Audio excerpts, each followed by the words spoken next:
오늘 내일까지 비가 아주 많이 온다고 그래서 새벽에 어떻게들 오시려나 이제 걱정을 했는데요.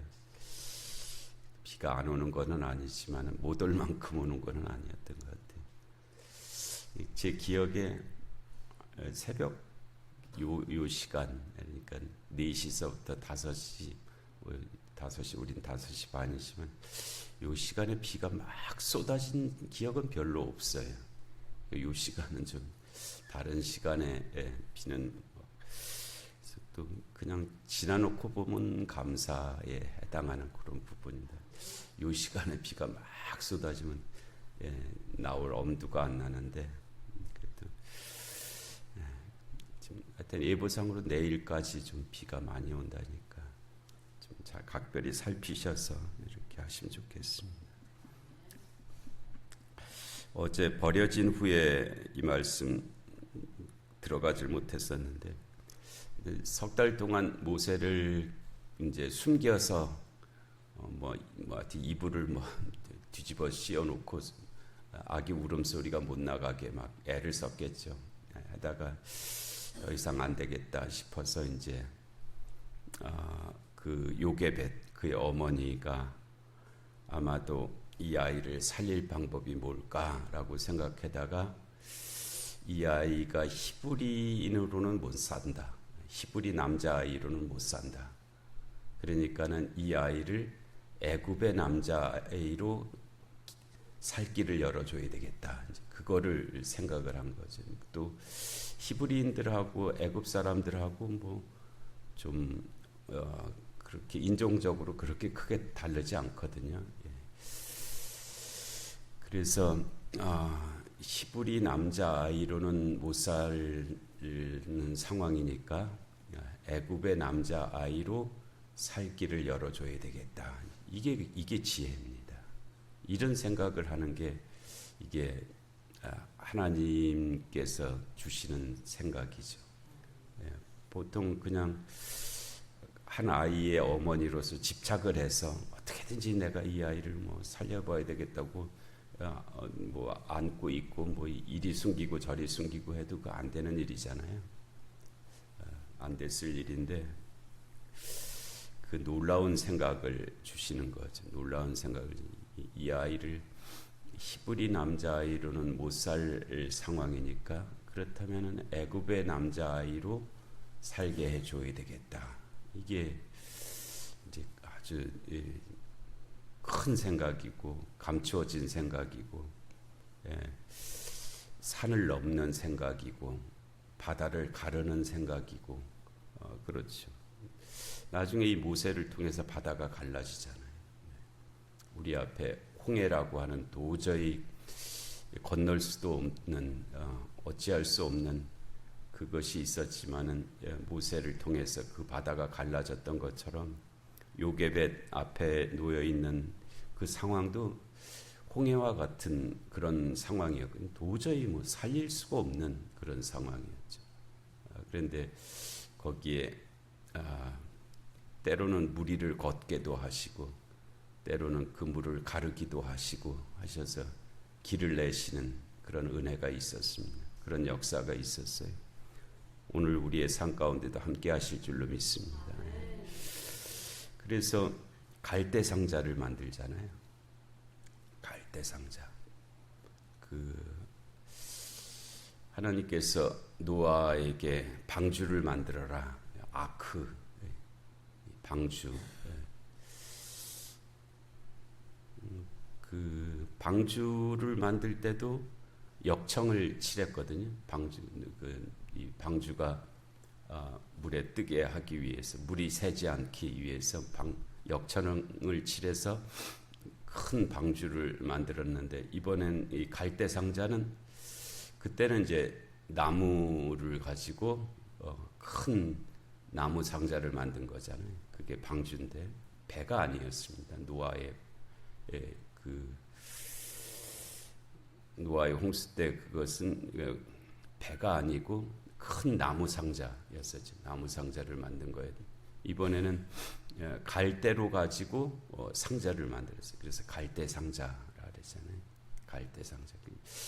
책 어떤 분이 그 책도 썼는데 꽤 유명한 책입니다. 한번 감동적이기도 한데 한동대 총장 부인인가 그분이 갈대 상자라고 하는 그런 책을 쓴 거 있어요. 하여튼 갈대를 가지고 상자를 만들어서 거기다가 이제 역청을 칠했죠. 그래서 물이 새지 않도록 그렇게 만든 다음에 그 안에다가 모세를 이제 거기다가 담아갖고 어제 말씀드린 드밀 감독의 식계라는 영화에서는 그냥 나일강에다 띄워버리거든요. 예. 나일강이 한강의 한 반쯤 됩니다. 크기가. 홍수 때는 물론 이제 더 큰 그런 수량을 가지고 있는데 또 한강이 엄청 큰 강입니다. 전 세계에서 수도를 흐르는 강 중에 한강보다 큰 강이 없어요. 한강이 거의 강폭이 한 1km 정도 되는 전 세계에서 가장 큰 수도를 흐르는 가장 큰 강이죠. 아주 특별한 그런 나일강은 한 그거의 한 반 정도 되는데 그 양쪽에 그 갈대라고 그렇게 여겨지는 그 식물들이 이제 그 나일강 많이 자라고 있는데요. 그냥 이렇게 강에다가 네 운명대로 살아라라고 나는 더 이상 어찌하지 못하겠다 하고 그렇게 강에다가 띄워보낸 것이 아니고요. 근데 식계라는 영화에서는 그렇게 떠내보낸 걸로 그렇게 묘사를 했어요. 그래서 저거 아닌데 영화 보면서 저거 아닌데 실제로는 출애굽기 2장에는 어떻게 했냐면은 요게벳이 그 아이를 갖다가 그 나일강 그 어느 특정한 지역 거기는 어느 지역이냐면 애굽의 여인들이 와서 목욕하는 그 지역이었거든요. 근데 목욕이 뭐 단순히 위생적인 의미가 아니고 나일강은 이제 신령한 의미를 가지고 있기 때문에 제의를 하기 전에 자기들의 몸을 정결케 하는 그런 의미를 가진 그런 일이었어요. 그래서 거기 와서 애굽의 여인들이 거기 와서 자기 몸을 정결케 한다는 것을 아는 바로 그 장소에다가 갈대 상자에 모세를 담아서 거기다가 갈대 사이에다 끼워 놓았죠. 떠내려가지 못하도록. 그리고 그랬을 뿐만 아니라 그 미리암 이제 모세의 누이 되는데요. 미리암을 거기서 지켜보게 했죠. 그래서 이 아이가 두 가지. 하나는 만일에 아무도 그 밤에 그날에 오질 않아서 이 모세를 데려가지 애굽의 여인들이 데려가지를 않으면 다시 가지고 와라.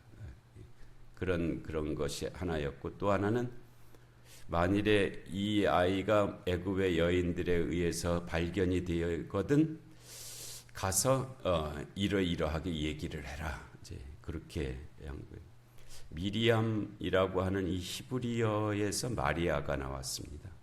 그래서 미리암의 그 신약적인 이름은 마리아예요. 구약은 미리암, 신약은 마리아. 구약은 여호수아, 신약은 예수 그렇습니다. 그래서 이 미리암이 이제 거기서 이렇게 보고 있잖아요. 보고 있는데 정말 예상대로 애굽의 여인들이 와서 거기서 목욕을 하다가 이제 아이 울음소리를 들었겠죠. 갈대 상자 속에 있는 아이의 울음소리를 듣고 이 뚜껑을 열어보니까 그 안에 이제 아이가 있고 뭐 그 천 같은 거 그런 게 다 히브리인의 그것이니까 이제 그렇지만 아이는 엄청난 힘이 있잖아요. 아이가 아무 힘도 없는 것 같지만 아이는 자기를 지켜낼 엄청난 힘을 가지고 있습니다. 그 얼굴에 그 울음소리에 그 누구도 그걸 이겨낼 수 없는 그 자기를 보호할 수 있는 힘을 가지고 있거든요. 그 아이의 울음소리를 듣고 여인이 그거를 애굽의 공주라고 되어 있는데 보니까 너무나 그냥 그 강렬한 어떤 끌림이 있죠. 그래서 그 아이를 이제 그 상자에서 끌어올리잖아요. 물에서 끌어올리. 모세가 물에서 건짐을 받았다 그런 뜻이거든요. 물에서 건짐을 받았다. 그런데 그의 백성을 이제 그 애굽에서 건지는 그런 역할을 모세가 하게 되는데, 그래서 그 모세를 그렇게 애굽의 공주가 상자에서 끌어내자 그 미리암이 이제 달려가서 내가 당신을 위해서 저 아이에게 젖을 줄 히브리 여인을 알려드리까. 그러니까 이 애굽의 공주도 뭐 당장 자기가 결혼을 안 했을 것 같은데 그 아이를 그렇게 할 수 없으니까 그러면 그렇게 하라고 그렇게 하죠. 그래서 그때서부터 모세는 이제 애굽의 공주에 의해서 보호를 받는 아이가 되어버렸잖아요. 죽을 수밖에 없는 그런 상황이었는데 오히려 애굽의 공주의 보호를 받으면서 클 수 있는 아이가 되었다. 그래서 그 아이가 이제 그 요게벳에 의해서 젖될 무렵까지 이제 양육을 받게 되죠. 그때 이제 그 모세의 모세됨, 사람은 이제 태어나면서 인종적으로 어떤 특성을 가지고 있지만은 그러나 또 사람은 이제 교육받는 그 환경을 통해서 그 사람이 되어가잖아요. 그래서 오늘 말씀에 나오는 자기 형제를 돌볼 생각이 났다는 이게 만일에 처음서부터 애굽의 그 풍습으로 자라났다면 이런 생각할 수가 없죠. 그런데 요게벳의 품속에서 그가 자신이 히브리인임을 알 수 있는 그런 기간이 있었기 때문에 이제 이 생각을 할 수 있는 모세가 되었던 거죠. 그래서 하여튼 그 과정을 통해서 요게벳은 모세라고 하는 한 아이를 출애굽의 지도자를 키워내는 그런 어머니의 역할을 그가 감당을 했습니다. 그래서 요게벳은 참 위대한 인물이죠. 요게벳은 정말 생각할 것이 많고 정말 그의 지혜, 용기 뭐 그런 것들이 대단한 그런 인물이었습니다. 그래서 버려진 후에라는 요 단어 속에 들어있는 그런 내용들입니다. 바로의 딸이 그를 데려다가 자기 아들로 길렀다. 하지만 그 이면에 그와 같은 과정들이 있었고요. 그래서 모세가 애굽 사람의 모든 지혜를 배워 그의 말과 하는 일들이 능하더라. 그러니까 왕자로 키움을 받았으니까 40년 동안이나 다 이제 그와 같은 훈련을 받게 된 거죠. 출애굽의 지도자로서의 역할을 할 수 있는 한 부분이 여기서 이제 완성이 됐죠. 그리고 나이가 40이 되매, 요 40이 되었다는 요 말도 이제 이 사도행전에만 나오는 스데반의 설교에서만 나오는 표현인데요. 나이가 40이 되매 그 형제 이스라엘 자손을 돌볼 생각이 나더니, 이때 이 생각이 났다는 거예요. 그것이 우연히 난 것이 아니고 요게벳을 통한 그런 과정을 통해서 그 싹이 심어진 것이고 이때 이제 자란다고 볼 수 있죠. 그래서 한 사람이 원통한 일 당함을 보고 보호하여 압제받는 자를 위하여 원수를 갚아 애굽 사람을 쳐 죽이니라. 이건 특별한 사건인데 아마 갑자기 나타난 사건은 아니었고요. 모세의 생각 속에 있었던 갈등의 표현일 겁니다. 내가 이제 이게 애굽의 왕자가 아니라 이 백성의 어떤 역할을 해야 되는 사람인데 하는 그런 갈등이 있었던 그런 과정이었을 것이고요. 또 뭐 어떤 영화에 보면은 애굽의 왕위를 누가 이어갈 거냐라고 그것 때문에 이제 람세스라고 하는 왕과 모세가 서로 이렇게 다투는 그런 과정도 이제 있는데 그건 이제 영화적 상상력이죠. 그래서 이와 같은 일이 있었고요. 그는 이 사건을 통해서 그는 그의 형제들이 하나님께서 자기의 손을 통하여 구원해 주시는 것을 깨달으리라고 생각하였으나 그들이 깨닫지 못하였더라. 모세의 생각이 있었죠. 모세의 때가 있었고. 그런데 실제적으로 이 일은 40년 후에 이루어지잖아요. 40년 후에 모세의 생각에는 자기가 40살이 된 이때가 이 일을 감당할 때다. 그리고 자기가 나서기만 하면 사람들이 다 알아주고 따를 것이다 라고 그렇게 여겼는데 이때는 아니었다는 거예요. 이때는 아직 아니었고 이때는 아직 또 모세에게도 출애굽의 지도자로서 반은 만들어졌는데 반이 안 만들어졌죠. 그의 온유함이 아직 만들어지지 못한 그런 때였습니다. 만일에 이때 모세가 출애굽의 지도자가 됐다면 중간에 가다가 아예 다 그냥 아유 그만하자 그러고 다 그냥 포기하고 말았을 거예요. 얼마나 이스라엘 백성들 말 안 듣습니까? 그냥 막 일만 나오면 그냥 뒤로 돌아가겠다라고 막 그리고 원망 불평이 많았는데 그거를 끝내 감내하면서 출애굽의 역사를 이루지 못했을 겁니다. 하나님께서 이 이후로 40년을 더 모세를 출애굽의 지도자로 만드시잖아요. 미디안 광야에 들어가서 그때가 되니까 이제 출애굽의 지도자로서 그가 나서게 되는데요. 이와 같은 하나님의 거룩한 섭리와 인도하심이 우리의 삶 가운데도 함께 하실 줄로 믿습니다. 은혜로우신 하나님 아버지, 오늘도 귀한 새벽 저에게 허락하시고 또 모세를 통해서 이스라엘을 구원하시는 그 과정 속에서 쓰임을 받았던 많은 인물들 또 모세를 저에게 말씀해 주시니 하나님 감사합니다. 저희들의 일상적인 삶 가운데도 또 이와 같은 일들이 있을 때 또 우리도 요게벳처럼 또 모세처럼 또 그렇게 주님의 뜻을 감당할 수 있는 그런 삶들이 되게 하여 주시옵소서.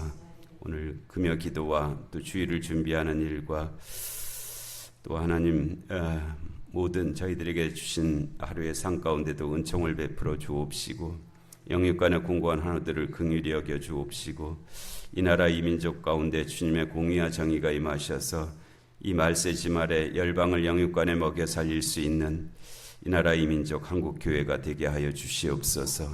하나님 전쟁과 기근과 질병과 재난의 땅들 가운데 주여 긍휼을 베풀어 주시옵소서. 이 새벽 기도 가운데도 은혜 주시기를 간절히 사모하옵고 예수님의 이름으로 기도하옵나이다. 아멘. 주기도